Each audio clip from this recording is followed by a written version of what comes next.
अब लेखिका शिक्षा को जो है क्यों जरूरी मानती है? क्योंकि शिक्षा ही एक ऐसा वेपन है, एक ऐसा हथियार है जिसके द्वारा हम समाज में बदलाव ला सकते हैं, लोगों की सोच को बदल सकते हैं। जब तक गरीब जो है अनपढ़ रहेगा, वो जो है अमीरों के नीचे दबा कुचला रहेगा, जब तक उसकी सोच नहीं बदल सकती, तो हम अपने समाज में परिवर्तन सिर्फ पढ़ाई से ला सकते हैं। आपने सुना है ना, बड़े कहते हैं कि जो है हर चीज की चोरी हो सकती, सिर्फ ज्ञान की चोरी नहीं हो सकती। जो ज्ञान आप किताबों से प्राप्त करते हो, उस ज्ञान की जो है चोरी कहीं से भी नहीं हो सकती। आप उस ज्ञान को जो है वो आपके अंदर है, तो उसकी चोरी हो ही नहीं सकती। और दूसरी सबसे बड़ी बात, ये ज्ञान ऐसा है, ये राशि ऐसी है, आप इसको जितना बांटोगे उतना बढ़ेगा। हर राशि घटती है, लेकिन ज्ञान ऐसी राशि है, आप उसको जितना बांटते हो उतना बढ़ती है। अब लेखिका जो बिशप को समझाती है, हम कोशिश कर सकते हैं, बशर्ते आप हमें यकीन दिलाएं। अब जो है बिशप कहते हैं कि मैं कोशिश कर सकता हूं, लेकिन आप मुझे यकीन दिलाएं कि स्कूल अगले 100 वर्षों तक चलेगा। अब कोई जो है अगले 2 पल की गारंटी नहीं ले सकता, तो अगले 100 साल की लेखिका कैसे गारंटी ले सकती थी कि वो स्कूल जो है 100 साल चल जाएगा। मुझे गुस्सा आ गया, मैंने कहा स्कूल की छोड़िए, किसी के बारे में यकीन नहीं दिलाया जा सकता कि वह अगले 100 वर्ष तक चलेगा। अब बिशप ने बात कह तो दी कि अगले 100 वर्ष वो स्कूल चलेगा, लेकिन क्या खुद बिशप जो है 100 साल तक जिंदा रहने वाले थे? तो कहती है कि वो किसी की गारंटी नहीं ले सकती। वे भी गुस्सा खा गए, बोले खुद का लाख शुक्र है, खुदा का लाख शुक्र है, बच्चों के न पढ़ पाने की समस्या आपकी है, मेरी नहीं। बात कड़वी थी पर 100% सच भी थी। लेखिका कहती कि गुस्सा तो मुझे भी आया, लेकिन जब मैंने ठंडे दिमाग से सोचा तो बात तो बिल्कुल ठीक थी, क्योंकि बच्चे जो है मेरे पढ़ने लायक थे, बिशप के थोड़ा ही थे, तो ये बात बिल्कुल सत्य थी। सच के आगे सिर झुकाने की हमारी बचपन की आदत थी, सो मैंने तय किया कि मैं खुद अंग्रेजी, हिंदी, कन्नड़, 3 लैंग्वेज, हिंदी, अंग्रेजी, कन्नड़। क्वेश्चन आता है, उसमें आपको मेंशन करना होता है कि लेखिका ने अपने बलबूते पर कहां पर स्कूल खोला और किस तरह की परिस्थितियों का उन्होंने सामना किया, और स्कूल में कितनी भाषाएं जो है पढ़ाई जाती थी। तो देखो किन समस्याओं का सामना किया, ये इसमें बताया है कि कर्नाटक के जो है बागलकोट में वो रहने गई थी, वहां जो है कोई स्कूल नहीं था। लेखिका ने जो है पूरी कोशिश की स्कूल खोलने के लिए, उसने जो है बिशप से जो है बातें की, बिशप ने जो है क्या उत्तर दिया, ये सारा जो है उस क्वेश्चन के अंदर आपको लिखना है।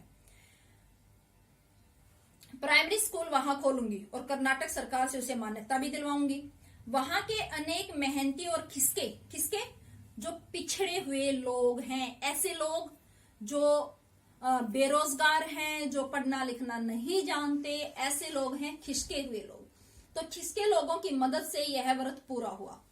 वो लोग जो उनके अंदर भी था कि उनके बच्चे पढ़ें, लेकिन वो कुछ कर नहीं पा रहे थे।